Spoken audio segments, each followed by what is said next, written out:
नमस्कार, प्रखर राजपूत को देख रहे हैं आप। आज तारीख 30 दिसंबर साल 2025 और इजराइल, फिलिस्तीन, लेबनान समेत पूरी दुनिया की खबरों के साथ एक बार फिर से आपके सामने हाजिर हुआ हूं। दोस्तों, इस वीडियो में हम आपको बताएंगे कि इस समय बेंजामिन नेतन्याहू यानी इजराइल के प्रधानमंत्री अमेरिका के दौरे पे गए हुए हैं और इस दौरे के दौरान कितना फायदा लेने की कोशिश बेंजामिन नेतन्याहू ने की, ये एक बहुत बड़ी खबर होने वाली है। और साथ ही ईरान को लेकर डोनाल्ड ट्रंप ने कुछ बड़ा ऐलान किया है और ये ऐलान कौन सा है, ये भी एक बहुत बड़ी अपडेट है। इसको भी आपको इस वीडियो में बताएंगे और साथ इस वीडियो में आपको ये भी बताएंगे कि हमास को अमेरिका ने फाइनली डेडलाइन दे दी है और उस पार्टिकुलर टाइम के दौरान अगर हमास हथियार नहीं छोड़ता तो अमेरिका और इजराइल मिलकर गजा के अंदर और तबाही मचाएंगे। और साथ ही इस वीडियो में हम आपको यह भी बताएंगे कि लेबनान के अंदर अब आर्मी घुसेगी इजराइल की।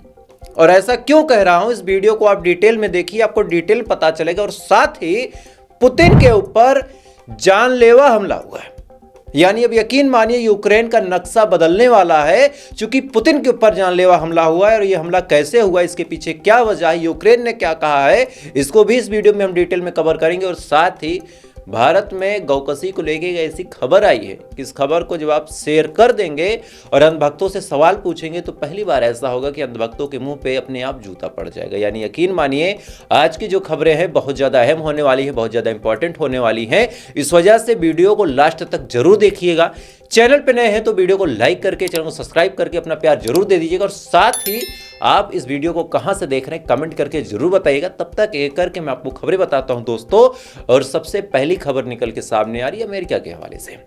दरअसल बेंजामिन नेतन्याहू यानी इजराइल के प्रधानमंत्री अमेरिका के दौरे पे डोनाल्ड ट्रंप से मिलने के लिए पहुंच चुके हैं। मिलने के दौरान दोनों बातचीत कर रहे हैं और इस बातचीत का जो मुद्दा है वो बड़ा अहम होने वाला है, क्योंकि इस बार अमेरिका भी कहीं ना कहीं इजराइल को नुकसान पहुंचा रहा है। और कैसे, वो आपको बताता हूं। दरअसल मीटिंग में साफ तौर पे बेंजामिन नेतन्याहू ने पूछा डोनाल्ड ट्रंप से कि भाई साहब, हमने सुना है कि आप तुर्की को F-35 दे रहे हैं। अब ये सवाल जैसे ही इन्होंने पूछा, फौरन सामने से डोनाल्ड ट्रंप ने जवाब देते हुए कहा कि हाँ, हम इसके बारे में सोच रहे हैं। अब इस पे बेंजामिन नेतन्याहू ने कहा कि भाई साहब, ऐसा है कि अगर आप तुर्की को देंगे तो ये तो हमारे लिए बहुत बड़ा खतरा है, तुर्की कभी भी हमारे पर हमला कर सकता है। तब ट्रंप ने कहा कि परेशान मत रहो, वो सब मैंने सोच रखा है और एर्दोगान हमारे बड़े अच्छे दोस्त हैं। अब इसको लेके बेंजामिन नेतन्याहू थोड़ा सा नाराज होते हैं, थोड़ा सा परेशान होते हैं। और उनकी नाराजगी को देखते हुए फिर वहां पे डोनाल्ड ट्रंप ने एक बड़ा ऐलान किया और कहा कि ठीक है, तुमको हम 25 F-15IA दे देंगे। 25 F-15IA जो कंपनी बोइंग है, उसी कंपनी द्वारा ये बनाया जाता है और उसी को फिर ऑर्डर दिया गया कि आप 25 F-15IA इजराइल को सौंपेंगे। और साथ ही ये भी कहा कि 2035 तक ये डील हो जानी चाहिए, यानी 10 साल के अंदर ही F-15IA अमेरिका द्वारा इजराइल को फिर से दे। लगभग $8.9 बिलियन की ये पूरी डील हुई है। इस डील की वजह से अब इजराइल के पास 25 फाइटर जेट का एक और जखीरा पहुंच जाएगा। अब ये बात इन्होंने क्लियर कर दी, लेकिन यहां पे एक डाउट है कि इनको F-15 दिया जा रहा, तुर्की को F-35 दिया जा रहा। अब इसको लेके कहीं ना कहीं बेंजामिन नेतन्याहू परेशान है, क्योंकि एक बार अगर तुर्की के पास F-35 आ गया तो फिर सिचुएशन इजराइल के लिए गड़बड़ हो जाएगी। इधर एक और सिचुएशन इनके लिए खराब हो रही है और उसको लेके इन्होंने अमेरिका से काफी मदद मांगी और वो सिचुएशन है ईरान की। दरअसल ईरान लगातार अपनी मिसाइलों की टेस्टिंग कर रहा था और इस टेस्टिंग के दौरान लगातार ईरान को इजराइल धमका भी रहा था। इजराइल कर्ड्स ने तो साफ तौर पे कहा था कि भाई साहब, अगर इनकी टेस्टिंग बंद नहीं हुई तो हम इनके ऊपर बड़ा हमला करेंगे। साथ ही बेंजामिन नेतन्याहू ने कहा कि हमको हमला करने के लिए उकसा रहे हैं, अगर ये ऐसी मिसाइल लॉन्च करते रहे तो आने वाले टाइम में फिर इनको एक स्ट्राइक देखने को मिल सकती है। लेकिन ये तमाम बात जब इजराइल बोल रहा था तो ईरान खामोश था। और खामोश होने के पीछे वजह इतनी सी थी कि भाई साहब, ईरान को एक बात पता है कि इनके अंदर दम है नहीं। जब तक इनका अब्बा इन्वॉल्व नहीं होगा तब तक ये अकेले कुछ कर नहीं पाएंगे। और अब्बा को मनाना इस बार इनके लिए मुश्किल है, क्योंकि अब्बा इस बार देख चुके हैं कि भिड़ने पे क्या अंजाम निकल के सामने आता है। इस वजह से फिर ईरान ने कुछ जवाब नहीं दिया और ये बात इजराइल को अंदर ही अंदर परेशान कर रही थी। इस वजह से इजराइल भाग के इस बार जब अमेरिका के दौरे पे पहुंचा, यानी बेंजामिन नेतन्याहू पहुंचे हैं, तो पहुंचने के दौरान ईरान के मुद्दे पे भी बातचीत हुई और जानबूझ के पत्रकारों से सवाल पूछवाया गया।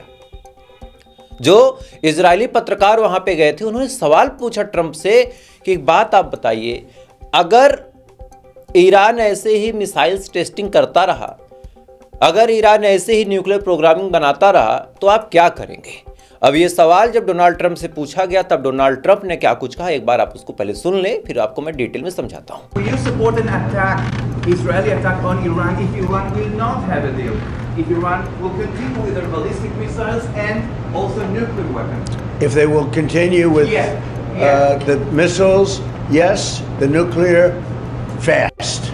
इस वीडियो में आप साफ तौर पे सुन सकते हैं कि किस हिसाब से डोनाल्ड ट्रंप ने भी एग्रेसिवली ये बात बोली है कि अगर ईरान अपनी मिसाइल टेस्टिंग कर रहा है और अगर ऐसे ही कंटिन्यू करता रहेगा या फिर अपनी न्यूक्लियर टेस्टिंग करता रहेगा तो फिर हम कोई रियायत, कोई मुरव्वत नहीं बरतेंगे, हम भी हमला करेंगे। और ये बात डोनाल्ड ट्रंप ने ऐसे मौके पे बोली है जब ईरान की सिचुएशन वास्तव में बड़ी खराब है। दोस्तों, ईरान में इस समय क्या चल रहा है उस बात को आपको मैंने सुबह भी बताया था, और जो दर्शक नए हैं एक बार उनको फिर से बता देता हूं कि ईरान इस समय बहुत बुरी परिस्थिति से जूझ रहा है। आपको ये जो बड़े बड़े चैनल बताते हैं वो महज एक ऊपर का छिलका बताते हैं, अंदर का गूदा कैसा है आज आपको डिटेल में वीडियो के साथ दिखा देता हूं कि ईरान के अंदर डॉलर की वजह से ऐसी मंदी आई है कि ईरान की जो करेंसी है रियाल, ईरानी रियाल, वो $1 के मुकाबले 14.5 लाख रियाल पहुंच चुकी है। और ये बात वहां के व्यापारियों को इस कदर परेशान कर रही है कि व्यापारियों ने आवाम को भड़का दिया है। और इसी दौरान अपोजिशन का लीडर रेजा पहलवी ने भी लोगों को इस कदर भड़काया कि लोग सड़कों पे आ चुके हैं और उन्होंने जम के प्रोटेस्ट करना शुरू कर दिया। एक बार उसका वीडियो आप देखें।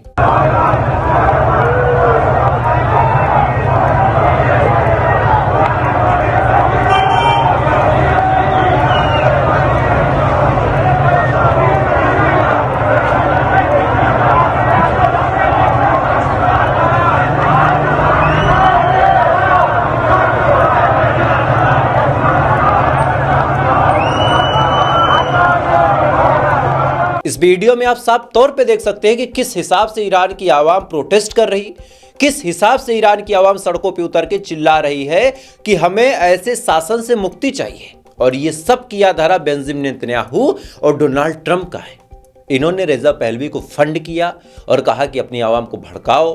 डोनाल्ड ट्रंप ने लगातार सेंक्शंस लगाए ताकि ईरान की करेंसी गिर जाए, और इन दोनों चीज़ों का फायदा अब ये लोग आराम से उठा रहे हैं। कभी बेंजामिन नेतन्याहू इनको भड़का रहा ईरान की आवाम को, और कभी डोनाल्ड ट्रंप धमकी भी दे रहा, ताकि ईरान की जो आवाम है वो डर जाए, वहाँ पे गृह युद्ध जैसी स्थिति आ जाए, और उस स्थिति का फायदा उठा के वहाँ पे रेजिम चेंज यानी सत्ता परिवर्तन कर लिया जाए। ये साफ प्लान इस समय इजराइल और अमेरिका का निकल के सामने आ रहा। बहरहाल मेन खबर की तरफ चलते हैं। मेन खबर यह थी कि डोनाल्ड ट्रंप ने साफ तौर पे ग्रीन सिग्नल दे दिया है कि अगर मिसाइल टेस्टिंग होती रही, अगर मिसाइल टेस्टिंग को, न्यूक्लियर टेस्टिंग को ईरान नहीं रोकता है तो हम हमला करेंगे। यानी बेंजामिन नेतन्याहू जो बात बुलवाना चाहता था डोनाल्ड ट्रंप के मुंह से, पत्रकारों के माध्यम से उसने बुलवा दिया। अब अगर ईरान मिसाइल टेस्टिंग करता है तो ये भाई साहब पहुंचेंगे अमेरिका के पास, नेतन्याहू जी, और कहेंगे कि देखिए पापा, आपने डांटा था लेकिन भैया नहीं माने, अब आप इनकी पिटाई कर दो। और डोनाल्ड ट्रंप थोड़ा सा यहां से हिला हुआ है तो वो कहेगा कि मेरी बात काटी, अमेरिका की बात काटी, अब बताता हूं इनको। और इसी के बाद फिर हमला होने के चांसेस दोस्तों ज्यादा हो जाएंगे।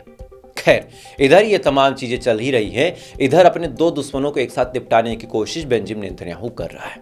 पहली कोशिश उसने हिजबुल्लाह के हवाले से की और रिक्वेस्ट की है इस समय डोनाल्ड ट्रंप से। रिपोर्ट आपके सामने, आप अपने स्क्रीन पे देख सकते हैं कि रिक्वेस्ट की है कि हमें लेबनान के अंदर मिलिट्री एक्सरसाइज की परमिशन दी जाए, मिलिट्री इंटरफेरेंस की परमिशन दी जाए। आपको इसका मतलब समझ नहीं आया होगा तो मैं आपको एक बार डिटेल में समझा देता हूं कि एयर स्ट्राइक करना अलग बात है। एयर स्ट्राइक को हम जंग की आगाज के तौर पे नहीं देख सकते, यहाँ पे ये कहा जाता है कि ये कॉन्फ्लिक्ट है। लेकिन जब मिलिट्री अंदर घुसती है तब ये माना जाता है कि आप जंग का आगाज कर रहे हो और जमीनों पे कब्जा भी आप कर रहे हो, और इसी को लेके एयर स्ट्राइक अलग चीज मानी जाती है। और मिलिट्री अगर अंदर जाती है तो उसको वार की कैटेगरी में घोषित किया जाता है, और ऐसे हाल में फिर सिचुएशन बड़ी खराब हो जाती है। और सेम चीज की permission Benjamin Netanyahu Donald Trump से मांग रहा। खैर, इधर ये परमिशन मिले ना मिले वो बात की बात है, लेकिन हमास के हवाले से दोस्तों एक और बुरी खबर है। अमेरिका हमास को बुरी तरीके से डोमिनेट कर रहा और डोनाल्ड ट्रंप ने साफ तौर पे कहा है कि सेकेंड फेज की डील बहुत जल्द होगी। साफ बयान है कि सेकेंड फेज की डील बहुत जल्द होगी और अगर एक फिक्स डेडलाइन के अंदर हमास ने अपने हथियारों को नहीं छोड़ा तो फिर उसको परिणाम भुगतने होंगे। अब यहां पे कई सारे ऐसे सोच के लोग आएंगे जो बताएंगे कि भाई साहब अमेरिका को बोलने दो, कुछ होगा नहीं, इजराइल को बोलने दो, कुछ होगा नहीं। भाई साहब होता है, बुरा मत मानिएगा, होता है। गाजा की जमीन आज कहां है बताने की जरूरत नहीं है। बड़े बड़े चैनल आपको ये ज्ञान देते हैं कि कुछ नहीं गड़बड़ाया, सारी चीजें सही हैं, बस फिलिस्तीन आजाद होने। और कहां आजाद हो रहा है यार, 80-90% गाजा कब्जा हो गया। बातों से तो हम भी आपको जिता दें, लेकिन सही खबरें फिर दिखाने का मतलब क्या है। तो आप जानिए कि डोनाल्ड ट्रंप ने साफ तौर पे बड़ा ऐलान किया है कि परिणाम भुगतने पड़ेंगे। क्या कुछ कहा, एक बार आप सुन भी लें। We talked about Hamas and we talked about disarmament, and they're going to be given a very short period of time to disarm, and we'll see how that works out. Steve Witkoff and Jared Kushner will be in charge of that from our side, but if they don't disarm as they agreed to do, they agreed to it, and then they'll be held to pay for them, and we don't want that. We're not looking for that, but they have to disarm within a fairly short period of time. इस video में आप साफ तौर पे सुन सकते हैं कि किस हिसाब से बयानबाजी हो रही है और किस हिसाब से अब आने वाला साल 2026 साल 2025 से भी ज्यादा मुश्किल हो जाएगा। और इस बारे में इजराइल के कैबिनेट मिनिस्टर विनी ने भी साफ जानकारी दी कि बहुत जल्द ईरान और हिजबुल्ला और हमास के साथ जंग का आगाज हो सकता है। रिपोर्ट आपके स्क्रीन पे आप एक बार खुद देख लें कि किस हिसाब से इनके कैबिनेट मिनिस्टर भी अब धमका रहे हैं। विनी इनका नाम है, पूरा नाम आप डिटेल में पढ़ भी सकते हैं। इन्होंने भी धमकाना शुरू कर दिया है और साथ ही एक और बड़ी अजीब अपडेट निकल के सामने आई है और ये अपडेट बड़ी चौंकाने वाली है। डोनाल्ड ट्रंप ने एक बड़ा खुलासा किया कि इजराइल के राष्ट्रपति इसाक हर्जोग की बात उनसे हुई है। दरअसल एक मामला आपने सुना होगा और मैंने भी बताया था, मैं झूठ नहीं बोलूंगा, मैंने भी बताया था कि बेंजामिन नेतन्याहू ने अपने राष्ट्रपति इसाक हर्जोग को एक लेटर लिखा। उसमें माफीनामे के तौर पे कहा कि मुझे लगातार कोर्ट के सामने पेश होना पड़ रहा है और ये चीज़ें मेरी इज्जत के लिए सही नहीं है, इस वजह से मेरा ट्रायल कैंसिल कर दिया जाए।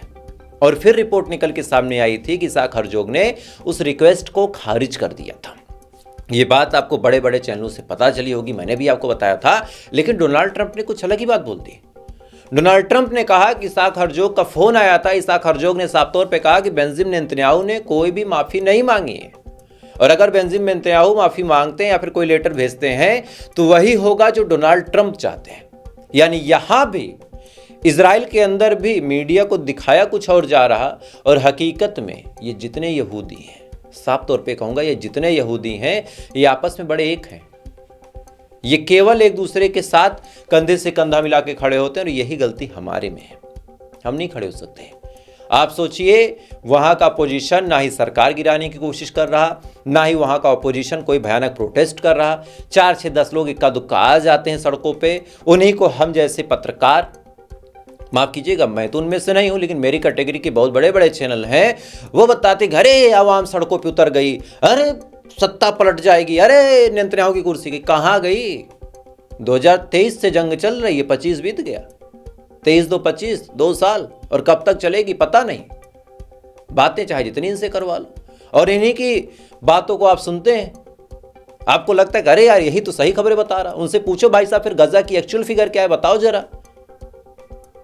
ऐसे तो बांग्लादेश की आवाम भी सुनती है अपने लोगों से, वहां की मीडिया से, कि बांग्लादेश ने भारत को घुस के मार दिया, बट हंसी आती है ना सुनने पे। सेम चीज है। खैर, इधर ये तमाम चीजें दोस्तों चल ही रही हैं। इधर अगली खबर निकल के सामने आ रही बांग्लादेश से कि बांग्लादेश में जो बांग्लादेशी नेशनलिस्ट पार्टी की हेड थी खालिदा जिया, जो प्रधानमंत्री रह चुकी हैं, 80 साल की उम्र में उनकी डेथ हो गई है। और सबसे ताजुब भरी बात यह है कि कल ही उन्होंने पर्चा दाखिला किया था।